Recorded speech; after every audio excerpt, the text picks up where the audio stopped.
So is it safe yet to get back in the water? Did we ever answer this?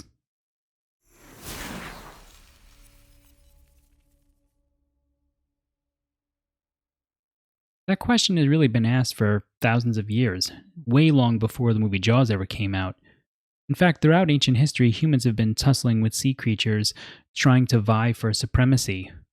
And the ocean has always, to a degree, represented a part of the world that was untamable by us. It somewhat remains that way even today, as we still have a lot of ocean floor that is yet to be explored, and new creatures that we have yet to actually meet. But we have met the great white shark, and we do know quite a lot about it, with still more yet to learn about its patterns of living. But the one thing that everybody learns about the great white shark is that it has one of the most frightening jaws in the animal kingdom, and an appearance that makes even those of us who are on land feel a bit uneasy. But the film Jaws is more than just a monster flick.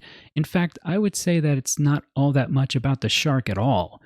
It's about us and the lengths that we are willing to go in order to chase that which we have deemed to be our enemy, and how much of our very soul we are willing to lose in order to capture that enemy.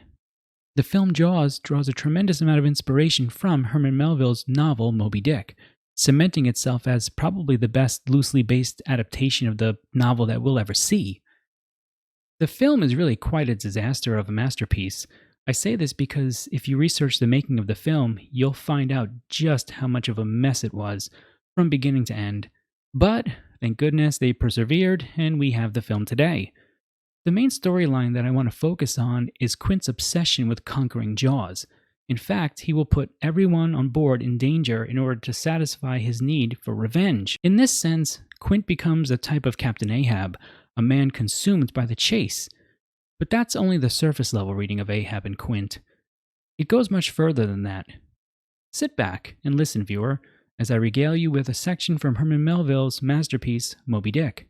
I think this will help you understand Quint's and Captain Ahab's motivations for their chase obsessions. This section from the chapter of Moby-Dick is entitled The Symphony. It's a pivotal moment in the novel because Ahab's first mate, Starbuck, yes, that's where they get the name for the coffee store, is trying to convince Ahab to abandon the chase of Moby-Dick and choose to live his life with family and loved ones. But something coaxes Ahab to do more. Take a listen. What is it?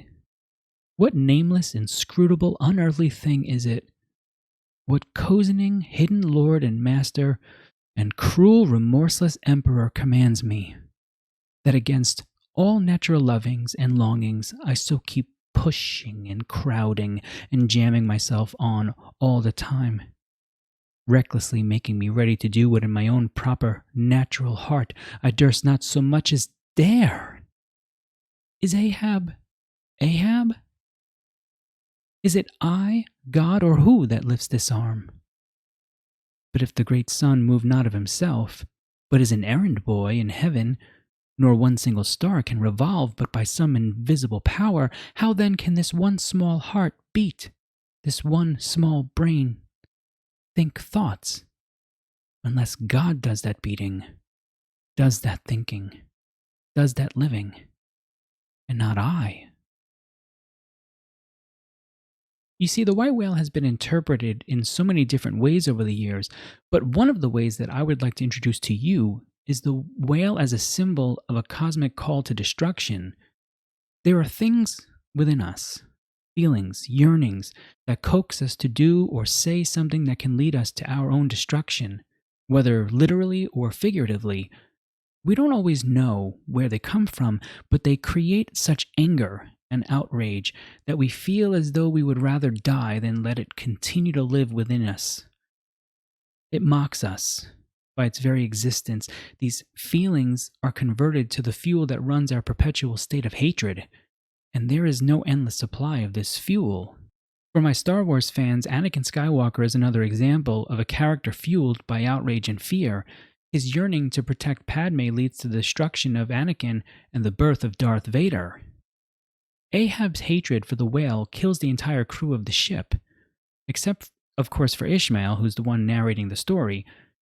And that is the most dangerous part of this type of obsession. It usually does not simply lead to the destruction of one, but to the destruction of many.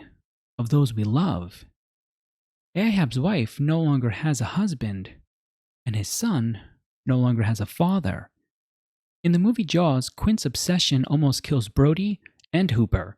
They are saved at the end, but the world has lost Quint, and that should matter to us.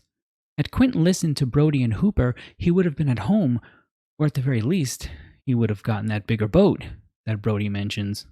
So here's my question for you for today. What is your white whale? Your Jaws? What in your life is fueling your anger and obsession toward rage and ultimately toward your own destruction? Whatever it is, we know where that leads. And believe me, there is only one pathway there. There is no other. Anger and outrage have their place in the human life, but as a fuel for obsession, it burns too hot, and it is not containable for very long. It will eventually consume whatever container holds it. Take the lesson from Ahab and Quint. Do not let your outrage take you. Everything that is wonderful about you, do not let it take away you from us. Instead, embrace good. Embrace the fact that you are needed in the world. Realize that there will never be another collection of atoms, another spirit like you in humanity as we know it. If you can do that, you will have fought the good fight.